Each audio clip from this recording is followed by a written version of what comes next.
சிவாய நம சிவாய நம சிவாய நம. ஆடி அமாவாசை பூஜையின் பலன்களும் பயன்களும்.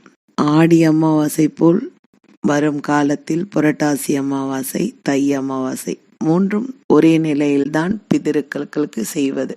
அதனால் அது சிறப்பு வழிபாடு என்று நாம் வைத்துக் கொள்ளலாம். இதில் தெய்வங்களுக்கும் நாம் சிறந்த வழிபாடு செய்யலாம், பிதிருக்களுக்கும் செய்யலாம். முதலில் நாம் நம்ம வீட்டில் இறந்த பெரியவர்கள், மகன்கள், யாராக இருந்தாலும் தாய் தந்தையர். ஆனால் இதில் என்ன, ஆண் பிள்ளைகள் தன் தந்தைக்கு கொல்லி வைத்திருக்க வேண்டும், அவர்கள் மட்டும்தான் செய்ய வேண்டும். பெண்கள் இதில் செய்ய முடியாது. சுமங்கலி பெண்கள் இதில் கலந்து கொள்ள முடியாது. இதை முதலில் எல்லோரும் தெரிந்து கொள்ள வேண்டிய ஒரு விஷயம்.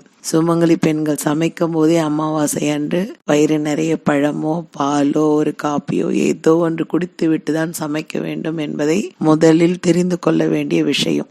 அதே போல் இரவு படுக்கும்பொழுது வயிறு நிறைய ஏதோ ஒரு உணவை சாப்பிட்டு விட்டு தான் படுக்க வேண்டும். எல்லோரும் இதில் விரதம் சொல்கிறார்கள். ஆனால் சுமங்கலி பெண்கள் விரதம் இருக்கக்கூடாது அமாவாசை அன்று. பூஜை சிவபெருமானுக்கு நல்ல பூஜைகள், வீட்டில் இருக்கும் லிங்கம் இருந்தால் பூஜை செய்யலாம். அரச மரம், ஆலமரம் இருந்ததுன்னா அதற்கு போய் பூஜை செய்யலாம். அது தவிர அதன் கீழ் இருக்கும் நாகங்களுக்கு பாலால் அபிஷேகம் செய்து மஞ்சள் குங்குமம் வைத்து 108 சாக்லேட் வைத்து சுற்றுக்கள் சுற்றி அதை எல்லோருக்கும் கொடுத்து விட்டு நாம் வரலாம். இதை தவிர இனிப்புகள் அவரவர் வசதி தகுந்த போல் பூ போட்டும் நாம் சுற்றி வரலாம். இதில் என்ன விஷயம் என்றால், பூ போட்டு சுற்றி வந்தால் மங்கள பலன் கிடைக்கும். சாக்லேட் வச்சு நாம சுற்றி வந்தால் குழந்தை பாக்கியம் கிடைக்கும். கணவன் மனைவி ஒற்றுமையாக இருக்க வேண்டும் என்றால் மஞ்சள் கொம்பை வைத்து சுற்றி வந்தால் இருவரும் ஒற்றுமையாக இருப்பார்கள். வீட்டில் குடும்பமே ஒற்றுமையாக இல்லை என்றால் நூலில் மஞ்சளை தடவி நூலை மட்டும் அந்த மரத்தில் சுத்தி கொண்டே வர வேண்டும், அந்த நூல் முடியும் வரை. அப்படி சுற்றி கொண்டு வந்தால் அந்த வீடு குடும்பம் ஒற்றுமையாக இருக்கும். எப்பொழுதும் மரங்கள் சண்டை போட்டுக் கொள்வதில்லை. இது ஒரு வித பூஜைகள்.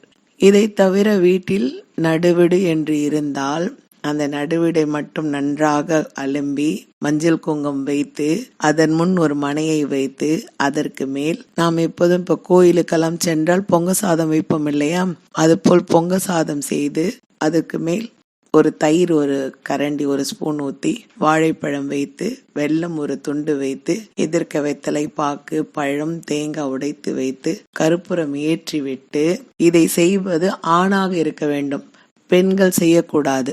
ஆண்கள் மட்டும்தான் செய்ய வேண்டும். ஆண்களும் அந்த ஆணுக்கு தகப்பன் இல்லாம இருக்க வேண்டும். தகப்பனோ தாயோ இறந்திருந்து அப்படி இருந்தால்தான் அந்த ஆண் செய்ய வேண்டும். அப்போ அவங்க பாட்டி இல்லைன்னு நினைச்சுக்கோங்க. அப்போ எல்லாருக்கும் முன்னோர்களுக்கும் இவங்க செய்யக்கூடிய அந்த பிதிரு தோஷங்கள் நீங்கி புண்ணியங்கள் கிடைக்க, அந்த சாபத்திலிருந்து புண்ணியம் கிடைப்பதற்காக. அப்ப அந்த பொங்க சாதத்தை பூஜை செய்துவிட்டு பக்கத்தில் வைக்கும் நீரில் கருப்பு எல்லை கலந்து 3 முறை கற்பூரம் ஏற்றி விட்டு கற்பூரம் முடிஞ்சதும் விடலாம். அல்லது என்னால் நன்றாக நான் நடக்கிறேன் என்றால் சூரியனை பார்த்து அந்த பொங்க சாதம் வாழை இலையில் வைத்து வெல்லம் கலந்து கொண்டு போய் மேலே காக்காக்கு வைத்து விட்டு அதன் சூரிய பகவானை பார்த்து, ஐயா, இத்தனை நாட்கள் நான் செய்த பாவங்கள் உங்களை மறந்திருந்தால் என்னை மன்னித்து விடு. இனி இருக்கும் காலங்கள் எங்கள் தலைமுறைகள் நல்லா தழைத்து ஓங்குவதற்கும் நோய் நொடி இல்லாமல் வாழ்வதற்கும் ஆரோக்கியமான வாழ்க்கையை தாரும் என்று சூரிய பகவானே, காலம் தொட்டு என் முன்னோர்கள் எல்லாம் அறிந்தவர் நீ ஒருவரே, உன்னை தவிர இந்த உலகில் யாருக்கும் தெரியாது.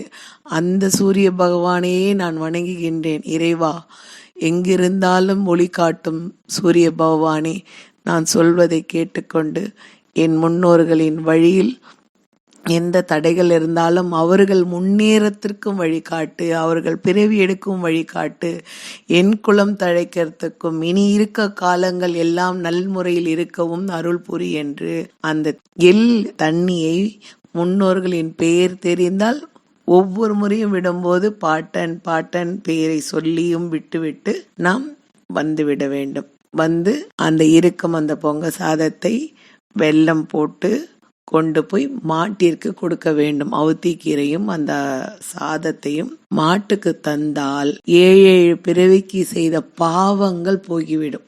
எல்லார் வீட்டிலும் இப்ப 20 வயதில் 27 வயதில் திருமணமான குழந்தைகள், ஆண் குழந்தைகள், வாரிசுகள்லாம் இறக்குது இல்லையா? அப்படி இனி வரும் காலங்களில் அவர்கள் இல்லத்தில் அப்படி ஒரு இறப்பு இல்லாமல் தலைமுறையாக நல்ல முறையில் வாழ்வதற்கு ஒரு நல்ல சக்தியும், குலம் வாழடி வாழையாக வாழ்வதற்குண்டான சக்தியும் இறைவன் தரும். அதனால் மக்கள் எல்லாரும் அன்பு உள்ளங்களாகிய அனைத்து நண்பர்களுக்கும் நான் சொல்லுவது, கூடுமானவரை எல்லாரும் செய்யுங்கள். பசுவிற்கு கொண்டு போய் இனிப்பு கொடுப்பது, அவுத்திக்கீரை கொடுப்பது என்பதை மறக்காமல் செய்யுங்கள். அந்த அன்னத்தை கொடுக்கும்போது ஒரு வாழை இலை வைத்து பசுவிற்கு மரியாதையோடு கொடுங்கள். அதுதான் நம்மளை வாழ வைக்கும் தெய்வம். ஏன்னா கோமாதா அல்லவா, அதை மட்டும் செய்யுங்கள். பிறகு நீங்கள் மத்தியானம் செய்ய வேண்டியது வடை பாயசத்தோடு பூஜை பண்ணி, அவரவர் இல்லத்தில் எந்தெந்த காய் வைத்து பூஜை பண்ணுவீர்களோ அந்தந்த காய்களை வைத்து பூஜை பண்ணி நீங்கள் சமைத்து, முதலில் அந்த ஆண்மகன் தான், தாய்க்கோ தந்தைக்கோ கொல்லி வைத்திருக்கும் ஆண்மகன் மட்டுமே அந்த சாதத்தை உண்டு காக்காக்கு வைத்து விட்டு உண்ண வேண்டும். பிறகு எல்லாரும் சாப்பிட வேண்டும். கணவன் இல்லாத மனைவி இருந்தால் அவர்களும் இந்த பூஜையை செய்யலாம். அவர்கள் ஏன்னா கணவனுக்கு செய்வது அது செய்யலாம், தவறு ஒன்றும் இல்லை. ஆனால் எந்த காரணத்தை ஒன்றும் சுமங்கலிகள் செய்யக்கூடாது. இதை முதலில் புரிந்து கொள்ள வேண்டும். இரண்டாவது, இதில் ஒரு நல்ல பலன் இருக்கிறது. இந்த பூஜைகள் அனைத்தும் முடித்துவிட்டு சாயங்காலம் நாம் பைரவருக்கும் நாம் இதில் பூஜைகளை செய்யலாம்.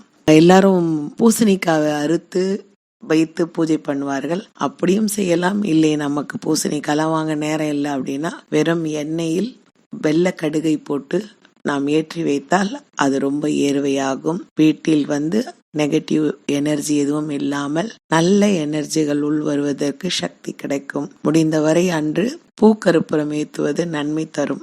இதையெல்லாம் முறையாக எதெல்லாம் செய்ய முடியுமோ அதை செய்து நாம் பூஜைகளை முடித்துக் கொள்ளலாம். நன்றி, வணக்கம்.